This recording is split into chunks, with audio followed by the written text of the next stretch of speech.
ବ୍ୟକ୍ତିଗତ ଜୀବନ, ପାରିବାରିକ ଜୀବନ, ଆଧ୍ୟାତ୍ମିକ ଜୀବନ ଏବଂ ନିଜର ସମସ୍ୟାବହୁଳ ଜୀବନ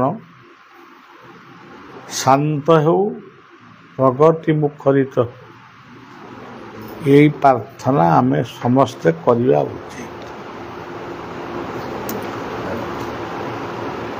ବ୍ୟକ୍ତିର ଜୀବନ ଯଦି ବ୍ୟତିକ୍ରମ ହୁଏ ତାହେଲେ ପାରିବାରିକ ଜୀବନରେ ଶାନ୍ତି ଆସିପାରିବ ନାହିଁ। ତେଣୁ ବ୍ୟକ୍ତିଗତ ଜୀବନ ସହିତ ପାରିବାରିକ ଜୀବନ, ପାରିବାରିକ ଜୀବନ ସହିତ ସାମାଜିକ ଜୀବନ, ସବୁ ଜୀବନର ଶାନ୍ତି ଦରକାର। ଗୋଟେ ସ୍ୱତନ୍ତ୍ର ନୀତି ନିୟମ ନିଷ୍ଠା ଦରକାର। ଆଜି ଆମର ଯେଉଁ ମାସିକିଆ ଗୋଟେ ଗସ୍ତ ଆମର ରହିଛି, ଆଜି ଆମେ ସମ୍ବଲପୁର ଆମ ସଂଘ ଆଶ୍ରମରେ ଆମେ ଏକତ୍ରିତ ହେଇଛେ। ଏସବୁ ସୁଯୋଗ ହଠାତ୍ ଆସେନି, ପୁଣି ହଠାତ୍ ବି ଆସେ। ଏଠାରେ ଆସିବାକୁ ପ୍ରବଳ ଇଚ୍ଛା ଥିଲେ ମଧ୍ୟ ଏ ପାହାଚ ଚଢ଼ାଟା ମୋତେ ଗୋଳମାଳ କରୁଛି। ମୋର ଆଣ୍ଠୁରେ ଗୋଟେ ସାମାନ୍ୟ ଆଘାତ ଟିକେ ହେବା ପରେ ମୁଁ ଗୋଟେ ଗୋଶାଳା ଉଦ୍ଘାଟନ କରିବାକୁ ଯାଇଥିଲି। ଗୋଶାଳା ଉଦ୍ଘାଟନ ପୂର୍ବରୁ ଗୋଟେ ଷଣ୍ଢମାନଙ୍କୁ ରଖିକିରି ସେମାନେ ସୁନ୍ଦର ଭାବରେ ତାଙ୍କ ଟ୍ରିଟମେଣ୍ଟ କରୁଛନ୍ତି। ଗୋଟିଏ ଷଣ୍ଢର ଗୋଡ଼ ନାହିଁ, ତାକୁ ଖାଇବାକୁ ଦେଉଛନ୍ତି। ଆଉ ଗୋଟିଏ ଷଣ୍ଢ କୋମା ଷ୍ଟେଜରେ ପଡ଼ିଛି, ହଲଚଲ ନାହିଁ, ତଥାପି ତାର ସେବା ସେମାନେ କରୁଛନ୍ତି। ମୋତେ ଏଇ ଦୃଶ୍ୟଟା ଏତେ ଭଲ ଲାଗିଲା ଯେ ଆମେ ସନାତନୀ ହିନ୍ଦୁ, ଆମର କେତେ ଗୁଡ଼ିଏ ପୂଜା ଆମର ଜୀବନରେ ନିତ୍ୟାନ୍ତ ଜରୁରୀ। ତା ଭିତରେ ଗୋ ପୂଜା, ଗୋ ରକ୍ଷା ହେଉଛି ଆମର ଜୀବନର ଗୋଟିଏ ସଂକଳ୍ପ, ହିନ୍ଦୁର ସଂକଳ୍ପ। ଗଙ୍ଗାଙ୍କୁ ପୂଜା କରିବା ବା ସ୍ମରଣ କରିବା, ଇଏ ହେଉଛି ଆଉ ଗୋଟିଏ ସଂକଳ୍ପ। ମାଆକୁ ପୂଜା କରିବା, ବାପାକୁ ପୂଜା କରିବା, ଇଏ ମଧ୍ୟ ଆଉ ଗୋଟିଏ ସଂକଳ୍ପ। ଗୀତା ବା ବେଦ, ବେଦ ତ ଆମେ ଏତେ ବଡ଼ ଗ୍ରନ୍ଥ ଆମେ ପଢ଼ିପାରିବାନି। ଗୀତା ପଢ଼ିବା କିମ୍ବା ଭାଗବତ ପଢ଼ିବା, ଏସବୁ ଗୋଟିଏ ଗୋଟିଏ ହିନ୍ଦୁ ଧର୍ମର ସଂକଳ୍ପ। ଗାୟତ୍ରୀ ମନ୍ତ୍ର ଜପ କରିବା, ଇଏ ହେଉଛି ହିନ୍ଦୁର ଆଉ ଗୋଟିଏ ସଂକଳ୍ପ।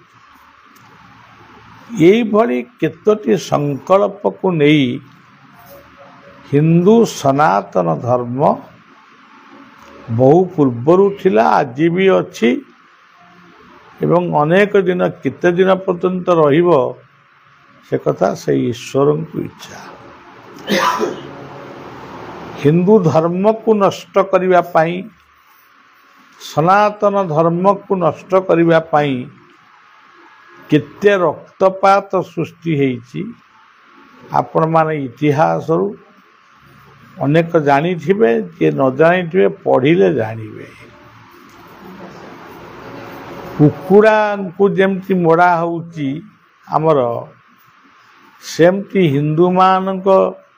ହିନ୍ଦୁମାନଙ୍କୁ ସେମିତି ସିଧାସଳଖ ଭାବରେ ହାଣି ଦିଆହେଉଥିଲା। ଏତେ କଷ୍ଟ ଭିତରେ ବି ହିନ୍ଦୁ ଧର୍ମ ବଞ୍ଚିଛି ଏବଂ ସନାତନ ଧର୍ମ ବଞ୍ଚିଛି। ସନାତନ ଧର୍ମର ଉଦାରତା ଆଉ କୌଣସି ଧର୍ମରେ ନାହିଁ। ଅୟୋବେତି ନିଜ ପରମ ଗଣନାଂ ଲଘୁ ଚେତସାମ୍ ଉଦାର ଚରିତ ନାନ୍ତୁ ବସୁଧୈବ କୁଟୁମ୍ବକମ୍। ପୃଥିବୀ ଆମର ଗୋଟିଏ ପରିବାର, ଇଏ କଥାଟା କୌଣସି ଧର୍ମଗ୍ରନ୍ଥରେ ଉଲ୍ଲେଖ କରାଯାଇନି।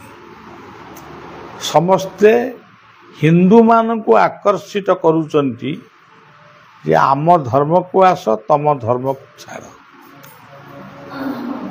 ବଳିଆ ଜୀବନର ପ୍ରଥମ ଅବସ୍ଥାରେ ଏବେ ମଧ୍ୟ ଏଇ ବର୍ଷେ 2 ବର୍ଷ ତଳେ ମଧ୍ୟ ହିନ୍ଦୁ, ମୁସଲମାନ, ଖ୍ରୀଷ୍ଟିଆନ, ବୌଦ୍ଧ, ଜୈନ, ଶିଖ ସମସ୍ତଙ୍କୁ ଡାକିକିରି ଆମେ ସବୁ ସଭା କରୁଥିଲୁ, ଏକାଠି ଭୋଜନ କରୁଥିଲୁ, ଏକାଠି ପ୍ରାର୍ଥନା କରୁଥିଲୁ। କିନ୍ତୁ ସେ ପ୍ରାର୍ଥନା ଏବେ ବି କରିବୁ, କିନ୍ତୁ ମନଟା ନିରସ ହେଇଗଲାଣି ଯେ ଆମେ ତ ତମକୁ ଡାକୁଛୁ, ତମେ ଆମ ସହିତ ବସ, ମିଶ, ଖାଅ, ପିଅ, ତମେ କାହିଁ ଆମକୁ ତ କେହି ଡାକୁନା। ମୋତେ କିନ୍ତୁ ମୁସଲମାନ ସମ୍ପ୍ରଦାୟ ଡାକନ୍ତି, ବଳିଆ ବାବା, ବଢ଼ିଆ ବାବା ଏକଥା କହନ୍ତି, ସେଇ ଷ୍ଟେଜରେ କହନ୍ତି, ତାପରେ ଯେଉଁ କଥାକୁ ସେଇ କଥା। ତେଣୁ ଏଇଭଳି କଥା। ଆମେ ସମସ୍ତେ ସନାତନୀ। ସନାତନୀ କହିଲେ ସତ୍ୟ, ସମନ୍ୱୟ, ସମୟାନୁବର୍ତ୍ତିତା, ଇଏ ସବୁ ହେଉଛି ସନାତନ ଧର୍ମର ସ-ଅକ୍ଷର ତତ୍ତ୍ୱ। ନାମ କହିଲେ ତୁମେ ଯେକୌଣସି ନାମ ଉଚ୍ଚାରଣ କର, ସବୁ ନାମର ପ୍ରତୀକ ହେଉଛନ୍ତି ଜଣେ। ଇଏ ହେଉଛି ସନାତନ ଧର୍ମର। ଏଇ ଯେଉଁ ଶବ୍ଦଟି ଆପଣମାନେ ଆମେ ଏଠି ଅନେକ ସମୟ ଧରି ପ୍ରାର୍ଥନା କଲେ, ପ୍ରାର୍ଥନାର ଶେଷରେ ଆମେ କ'ଣ କହିଲେ? ହରିବୋଲ। ହରିବୋଲ ଶବ୍ଦଟିକୁ ଆମେ ଉଚ୍ଚାରଣ କଲେ। ପ୍ରାର୍ଥନା ତ କରୁଥିଲେ, ପୁଣି ହରିବୋଲ ଶବ୍ଦ କାହିଁ ଆସିଲା? ଆମେ ଯେତେବେଳେ ହରିବୋଲ ପକେଇଲୁ, ସେତେବେଳେ ମା ମାନେ ହୁଳହୁଳି ପକେଇଲେ। ଏଇ ହରିବୋଲ ଶବ୍ଦ, ହରିନାମ ସଂକୀର୍ତ୍ତନ ଯତ ଦୂର ଯାଏ, ଗୋହତ୍ୟା ବ୍ରହ୍ମହତ୍ୟା ଛାଡ଼ିଆ ପଳାଏ। ଏଇ ଗୋଟେ ରାମନଗର ନା କ'ଣ ଗୋଟେ ଏ ସାହିର ନାଁ ଦିଆହେଇଛି। ଏଥିରେ ବହୁତ ଲୋକମାନେ ଘର କରିଛନ୍ତି। ଆମେ ଯେତେବେଳେ ପ୍ରଥମେ ଏଠିକି ଆଇଥିଲୁ, ପାଣି କାଦୁଅ ଥିଲା। ସେ ଦିନର ବ୍ୟବସ୍ଥା ଆଜି ନାହିଁ, ଆଜି ପରିବର୍ତ୍ତନ ହେଇଯାଇଛି। କିନ୍ତୁ ଏଇ ଯେଉଁ ବ୍ୟବସ୍ଥାଟି, ଏଠି ଯେଉଁ ସତ୍ସଙ୍ଗଟି ହେଇଛି, କିଏ କହିପାରେ ଏଇଟା ବାବା ବଳିଆଙ୍କର ସଂଘ। କିନ୍ତୁ ବାବା ବଳିଆ କିଏ? କୌଣସି ବ୍ୟକ୍ତିର ସଂଘ, ଗୋଟେ ବ୍ୟକ୍ତି ନାମରେ ସଂଘ ଚାଲିପାରିବନି। ଆମେ ସମସ୍ତେ ସନାତନୀ, ହିନ୍ଦୁ, ଭାରତୀୟ। ତେଣୁ ଭାରତ କହିଲେ ଗୋଟେ ମହାନ ଶବ୍ଦ। ତାକୁ ଏମାନେ କେତେକ ଆକୁ ମାନେ ଜୋର ଜବରଦସ୍ତି ଇଣ୍ଡିଆ କରିଦେଇଛନ୍ତି। କିନ୍ତୁ ପ୍ରକୃତରେ ଏ ଦେଶର ନାମ ହେଉଛି ଭାରତ। 3ଟି ଭରତଙ୍କର ଆଦର୍ଶକୁ ନେଇ ଭାରତବର୍ଷ ଗଠନ ହେଇଛି। ଗୋଟିଏ ଭରତଙ୍କର ନ୍ୟାୟ, ଆଉ ଗୋଟିଏ ଭରତଙ୍କର ଆତ୍ମଜ୍ଞାନ, ଆଉ ଗୋଟିଏ ଭରତଙ୍କର ତ୍ୟାଗ। ରାମଙ୍କ ଭାଇ ଭରତଙ୍କର ତ୍ୟାଗ, ମୁଁ ଅଯୋଧ୍ୟାର ରାଜା ହେବିନି, ରାଜା ହେବେ ମୋ ବଡ଼ ଭାଇ। ଇଏ କ'ଣ କମ୍ ବଡ଼ ତ୍ୟାଗ? ଆଜିକାଲି ଏମିତି ଗୋଟିଏ ତ୍ୟାଗ କେଉଁଠି ଆପଣ ଦେଖେଇ ଦେଇପାରିବେ? ଅଛନ୍ତି, ସେଟା 2% କି 3% ଅଛନ୍ତି। ଭରତଙ୍କର ତ୍ୟାଗ। ଆଉ ଗୋଟିଏ ଭରତ ହେଉଛନ୍ତି ଶକୁନ୍ତଳାଙ୍କର ପୁତ୍ର ଭରତ। ହଁ ଶକୁନ୍ତଳା ଦୁଷ୍ମନ୍ତ ଶକୁନ୍ତଳା ପୁତ୍ରବର ତାଙ୍କର 7ଟି ପୁଅ ଥିଲେ। କାହାକୁ ରାଜା କରିବେ? ଦିନେ ଶଗଡ଼ିଆ ରୂପ ଧରି ଶଗଡ଼ ନେଇକିରି ଗଲେ ପରୀକ୍ଷା କରିବା ପାଇଁ। ମୁହଁରେ ଦାଢ଼ି ଫାଡ଼ି ରଖିଲେ ଲୋକ ନ ଚିହ୍ନି ପାରିବେ। ସେ ଶଗଡ଼ଟିକୁ ରଖିଦେଇ ବଳଦକୁ ଅଲଗା ବାନ୍ଧିଦେଲେ ଏବଂ ନିଜେ ସେ ଶଗଡ଼ ପାଖରେ ଶୋଇକିରି ରହିଲେ। କ୍ଷତ ବିକ୍ଷତ ଦେହକୁ କ୍ଷତ ବିକ୍ଷତ କରିଦେଲେ। କାରଣ କ୍ଷତ୍ରିୟ ରକ୍ତକୁ ଡରେ ନାହିଁ, ସିଏ ବି ଡରିଲେନି।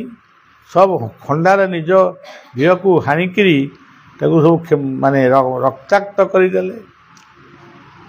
ସେଇ ନିକଟରେ ଥିବା ବିଦ୍ୟାଳୟରେ ଗୁରୁକୁଳ ଆଶ୍ରମରେ ପିଲାମାନେ ସବୁ ପଢ଼ୁଥିଲେ। ଭରତଙ୍କର ପୁଅମାନେ ମଧ୍ୟ ସେଇଠି ପଢ଼ୁଥିଲେ। ସମସ୍ତେ ସେଇ ବାଟ ଦେଇ ଯାଉଥାନ୍ତି, କେହି ଭରତଙ୍କୁ ଅନଉ ନଥାନ୍ତି। କାହିଁକି ପଢ଼ିଛ?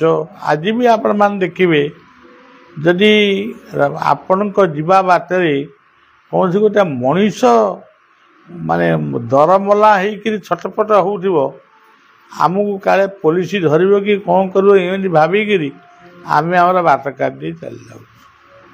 କିନ୍ତୁ ଆମେ ଯଦି ତା ପାଟିରେ ଟିକେ ପାଣି ଦେଇପାରନ୍ତୁ କିମ୍ବା ତାକୁ ଡାକ୍ତରଖାନାକୁ ନିଅନ୍ତୁ, ହୁଏତ ସିଏ ସୁସ୍ଥ ହେଇଯାଇପାରନ୍ତା।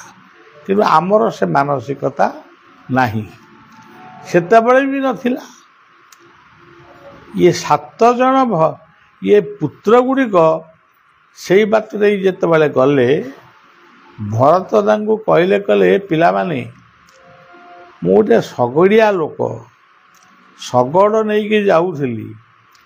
ଇଏ ବଳଦ ଗୁଡ଼ାକ ତର୍କିକିରି ଇଏ ଶଗଡ଼କୁ ଭାଙ୍ଗିଦେଲେ, ଆଉ ମୋତେ ଫୋପାଡ଼ି ଦେଇଛନ୍ତି। ମୁଁ ଏଠି କ୍ଷତ ବିକ୍ଷତ ହେଇ ପଡ଼ିଛି।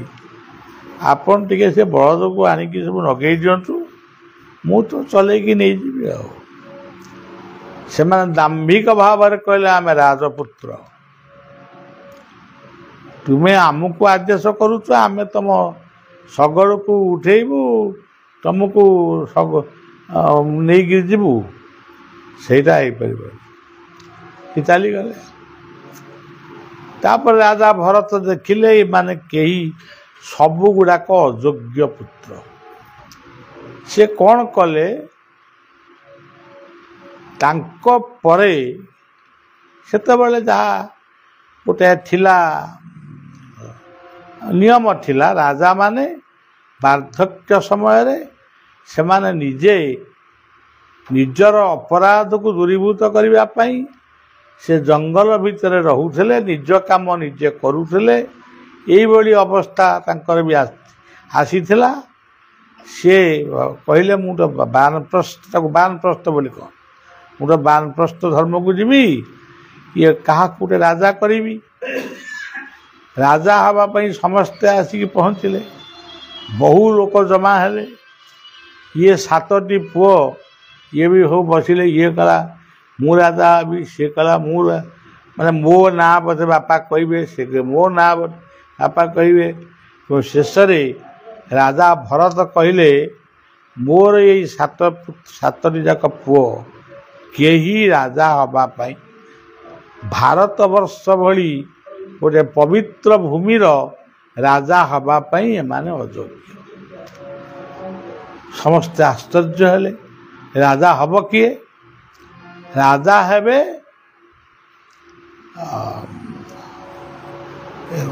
ସେ କିଏ, ତାଙ୍କ ନାଁଟା ଭୁଲି ଗଲି। ମାନେ ରାଜା ଆମର ଶାନ୍ତନୁ, ରାଜା ହେବେ ଶାନ୍ତନୁ। ଯେଉଁ ଶାନ୍ତନୁ ତାଙ୍କୁ ଶଗଡ଼ ଉପରେ ବସେଇ ତାଙ୍କୁ ସାନ୍ତ୍ୱନା ଦେଇଥିଲା। ସେଇ ଇଏ ଗୋଟେ ଗରିବ ପ୍ରଜା, ଇଏ କେମିତି ରାଜା ହେବ? ନା, ଗରିବ ହେଲେ ମଧ୍ୟ ତାଙ୍କ ପାଖରେ ନ୍ୟାୟ ଅଛି। ତୁମେ ରାଜପୁତ୍ର ହେଲେ ବି ତମ ପାଖରେ ନ୍ୟାୟ ନାହିଁ। ଆପଣ ଦେଖନ୍ତୁ, ଆମେ କହୁଛୁ ସେ ମହାତ୍ମା ଗାନ୍ଧୀ ଏ ଦେଶକୁ ଗଣତନ୍ତ୍ର ଆଣିଲେ। ଆଉ କିଏ କହୁଛନ୍ତି ଆମ୍ବେଦକର ଏ ଦେଶକୁ ଗଣତନ୍ତ୍ର ଆଣିଲେ। କିନ୍ତୁ ପ୍ରକୃତରେ ଗଣତନ୍ତ୍ର ରାଜା ରଘୁ ଆଣିଥିଲେ, ତାପରେ ଶାନ୍ତନୁ, ତାପରେ ଭଲ ରାଜା ଭରତ ଆଣିଲେ। ସେ ରାଜମୁକୁଟ ପିନ୍ଧିକିରି ମଧ୍ୟ ସେ ବିଚାର କଲେ ମୋର ପୁଅମାନଙ୍କୁ ମୁଁ ଦେବି ନାହିଁ ସିଂହାସନ। ଗରିବ ପ୍ରଜା ଶାନ୍ତନୁ ମୋ ଦେଶର, ମୋ ଭାରତ ବର୍ଷର ସେ ରାଜା ହେବ। ଆପଣମାନେ ଆମେ ସମସ୍ତେ ଗଣତନ୍ତ୍ର ଦେଶ ଭାରତର ମଣିଷ। ଆଜି ଗଣତନ୍ତ୍ରଟା କେଉଁ ତନ୍ତ୍ରରେ ପରିଣତ ହେଇଛି ଉଣା ଅଧିକା ସମସ୍ତେ ଜାଣିଛନ୍ତି।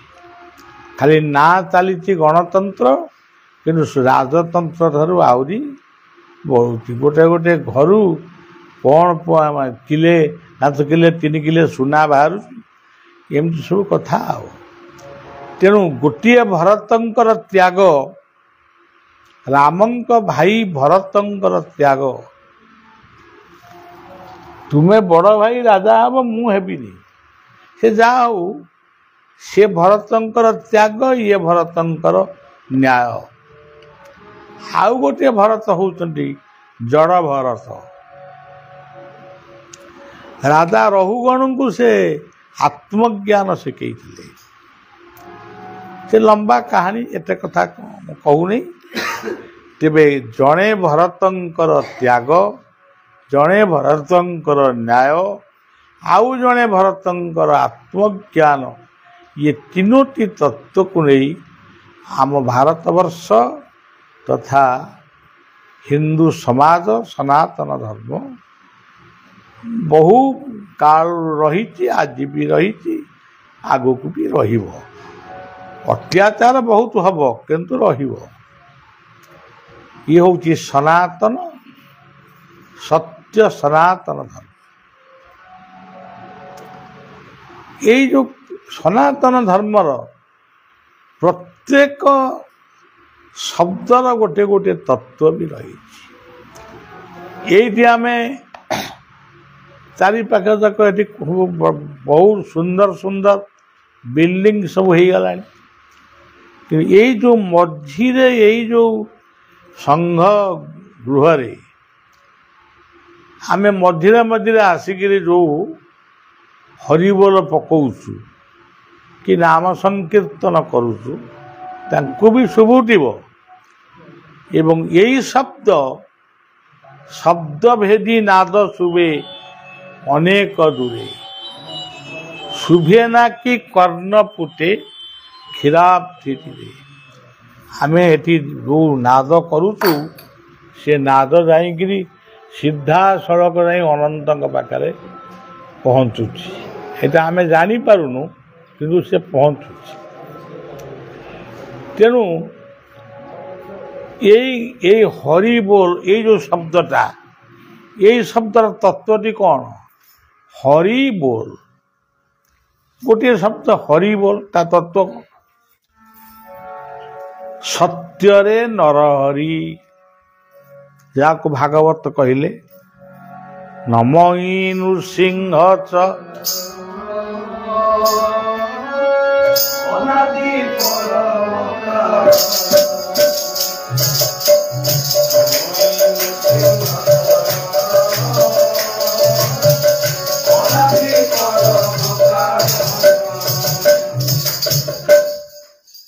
ନମଇ ନୃସିଂହ ଚରଣ, ସତ୍ୟରେ ନୃସିଂହ ଅର୍ଥାତ ନର ହରି।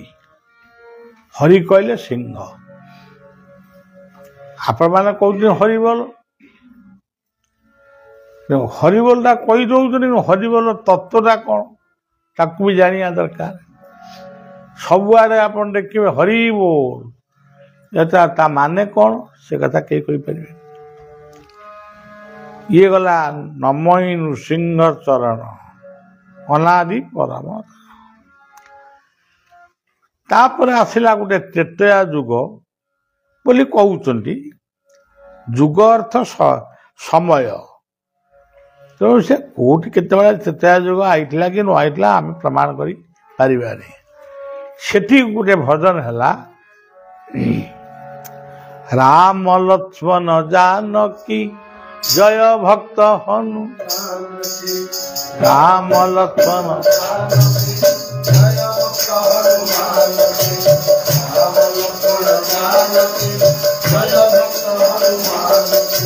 राम लक्ष्मण जानकी जय भक्त हनुमान की राम लक्ष्मण जानकी जय भक्त हनुमान की राम लक्ष्मण जानकी जय भक्त हनुमान राम लक्ष्मण जानकी जय भक्त हनुमान।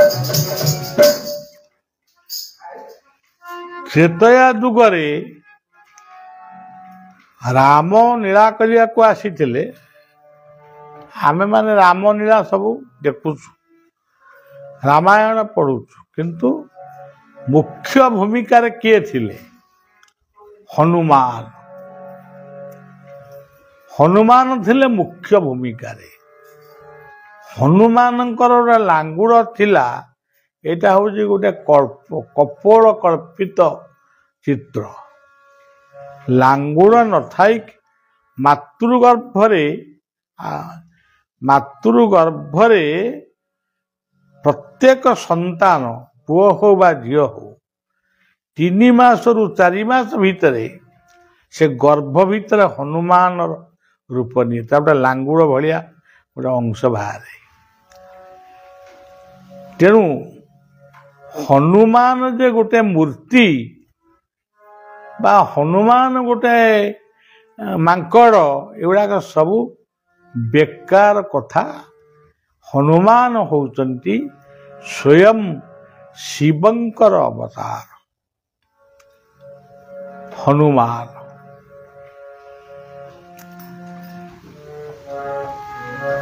तेणु हरि शब्दर गोटे अर्थ गोटे शब्द अच्छी जमी सिंह हरि कहले मर्कट जेहेतु हनुमान गोटे मर्कट भली रूप थिला मर्कट किंतु से नथिले रूपटा मर्कट भली थिला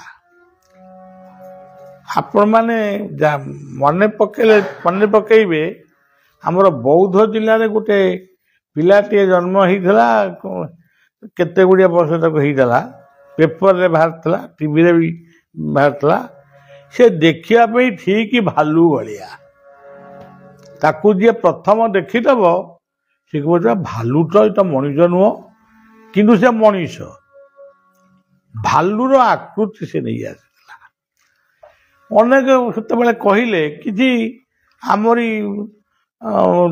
धर्म को टे मुठे धरी से जाम्बवान जन्म होती बोले सेगुड़ा किसी कहनी ये हूँ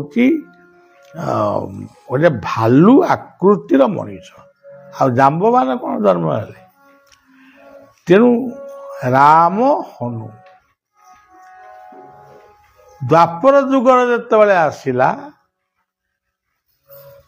से कृष्ण हो गले निजे हरि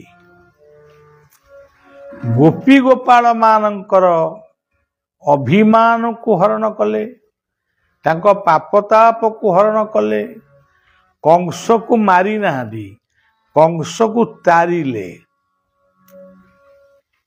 तू गोटे बापा मुंडर मुकुटा आणिक निजे पिंधि पकई कौन राजा हो तो औरंगजेब को टपिगला से तेणु ताकू तार समस्त अपराध को खंडन कले ताकू विश्वरूप देखेले कंस से टली पड़ला कहला अरे मु कौन क्या सांगे शत्रुता करी तेणु सेठी भगवान कृष्ण हेले स्वयं हरि ताकू केमिति कहउचंती अप्राकृत प्रेम जय राधा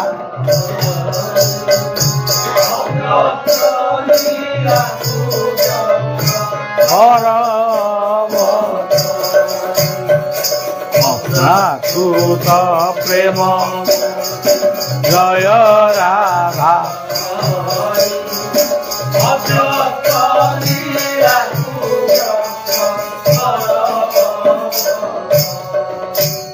राधा हरि आता केमिति आसिला आम भागवतर केमिति आसिला नमई नृसिंह चरण अनादि परम कारण लीला विधृत करे देव माया संसार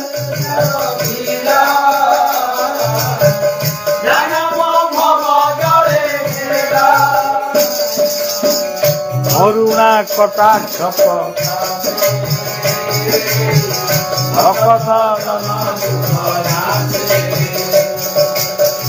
से हरि चरित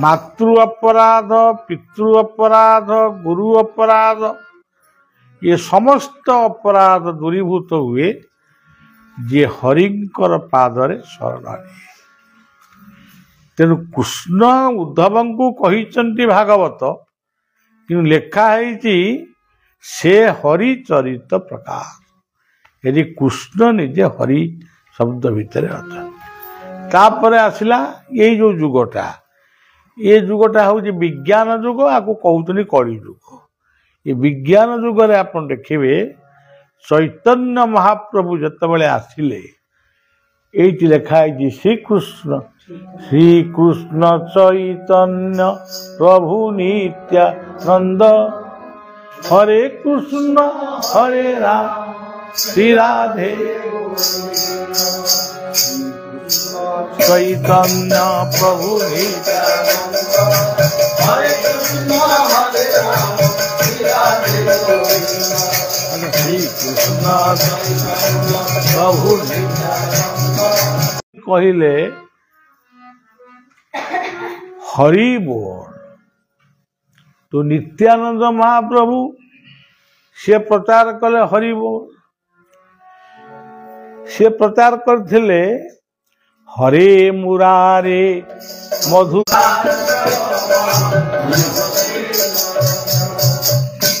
श्री कृष्ण गोविंद हरे हे नाथ श्री कृष्ण गोविंद हरे मुरारे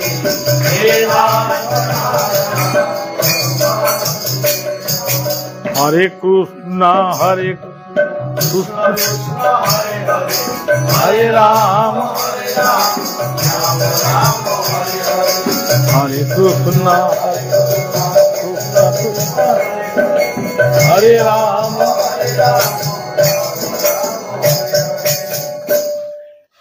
तेणु सत्य नृसिंह आप कहते हरि हरि बोल ये जो शब्दटी आसे ये हरि बोल शब्द भितर मोर मानस गुरु नामाचार्य बाबा बाया मुझे बसी थाए से सब बड़े सबू कथा कहती शेष कहनी हरिबर हरिबर मुझे युटाक मोर गोटे दीक्षा है मंत्र मूलम गुरुर्वाक्यम पूजा मूलम गुरुर ध्यानम मोक्षम ये हरिबोल शब्दटी गोटे गुरुंकर दीक्षा गुरुंकर सत्य नृसिंह कृपा त्रेतयारे राम हनुमान कृपा द्वापर राधा कृष्ण कृपा कलिजुगे निताई गौरांग कृपा लाभ करिवार ये नाम ये गुड़िक हूँ नाम से आमर बड़ बाबाजी राधारमण देव गोटे नाम प्रचार कले भजनिताई गौर राधे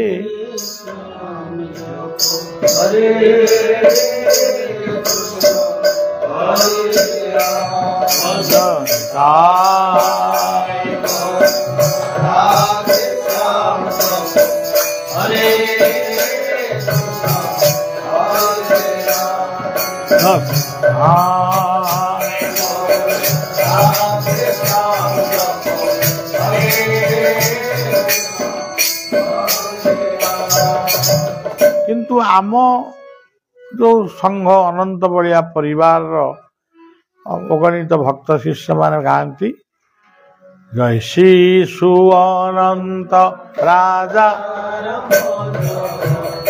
ସତ୍ୟ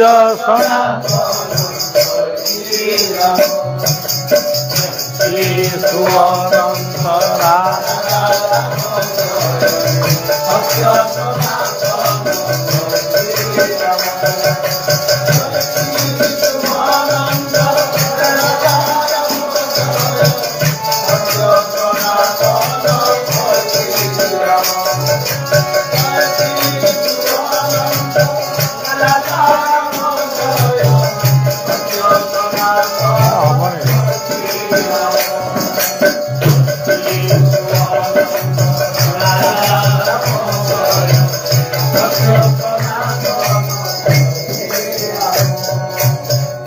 ଶିଶୁ ଅନନ୍ତ କହିଲେ ସତ୍ୟରେ ନୃସିଂହ ଏବଂ ଶେଷଦେବ ଅନନ୍ତ, ତ୍ରେତୟାରେ ରାମ ଓ ଲକ୍ଷ୍ମଣ।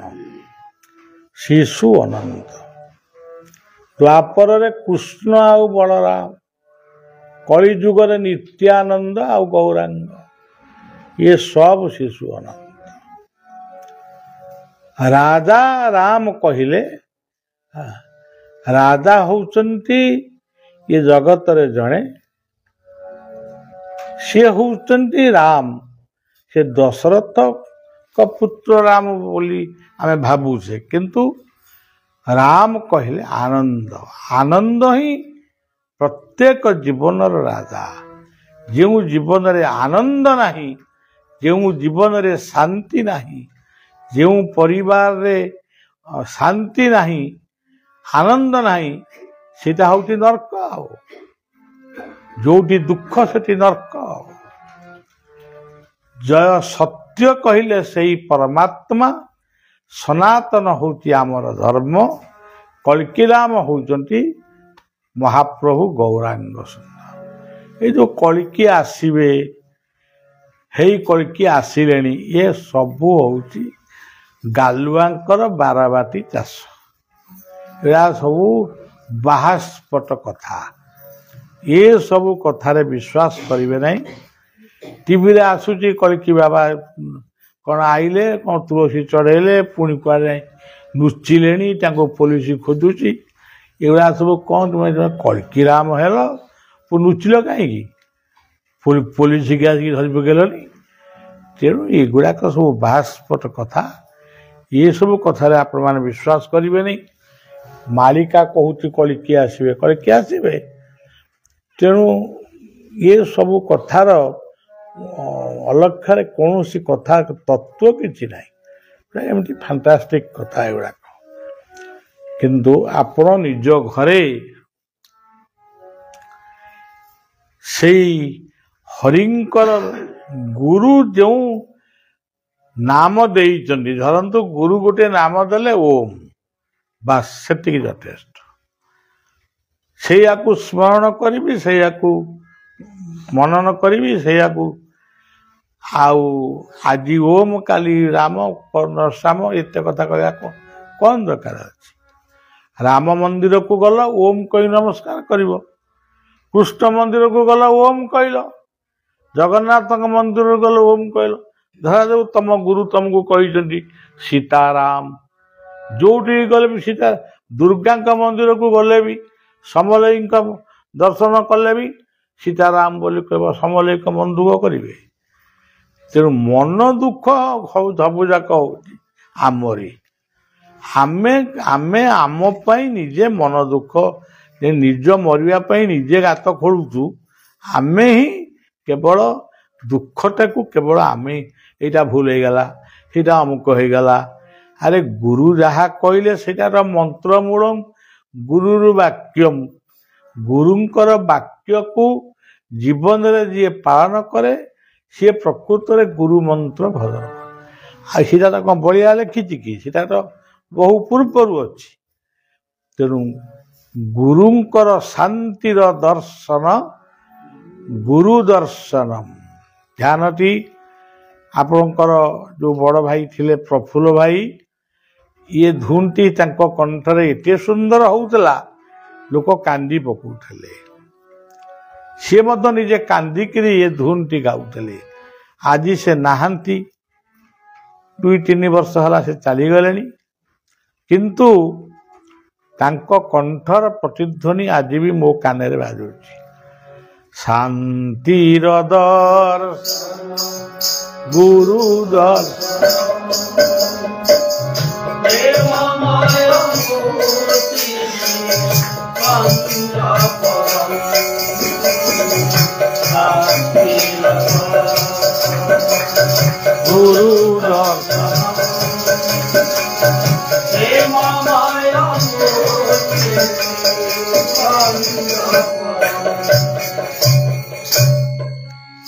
अनेक दर्शन आम जीवन में अच्छी बहुत तीर्थ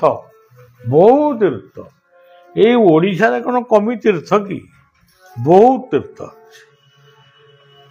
ये संबलपुर आम संबलाई दर्शन ये कौन गोटे तीर्थ नुह बहुत तीर्थ किंतु सबुठारु बड़ तीर्थ होची गुरु तीर्थ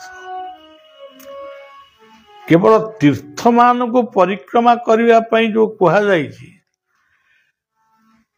जल ता द्वारा जलवायुर परिवर्तन हेले देह सुस्थ रहिबो मनरे प्रशांति सृष्टि हब किंतु प्रकृत रे गुरु तीर्थ ही सर्वश्रेष्ठ तीर्थ गुरु दर्शन ही सर्वश्रेष्ठ दर्शन कारण गु कहले गुण रू कहले रूप काली जोरंदार ये कथा कहूली जो रूप अच्छी से गुण अच्छी जो गुण अच्छी से गोटे रूप निश्चय थी तेणु माता गुरु पिता गुरु जय जय कर्ण गुरु ज्ञान गुरु जय सद्गुरु मोक्ष गुरु सद्गुरु जय गुरु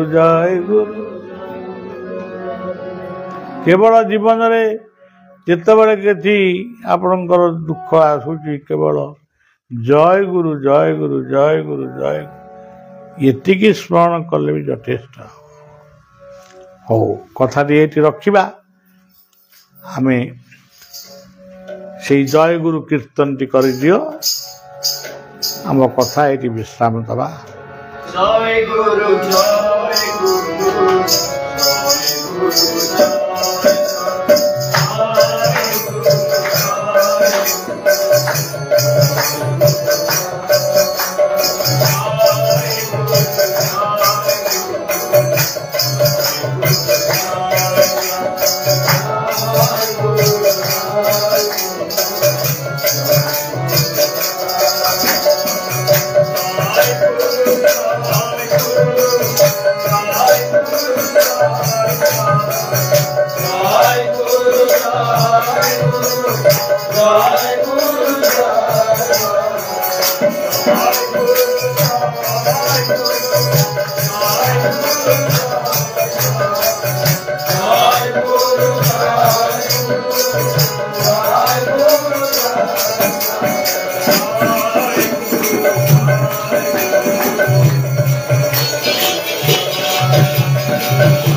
श्री गुरु रामानंद जय जय श्री राम।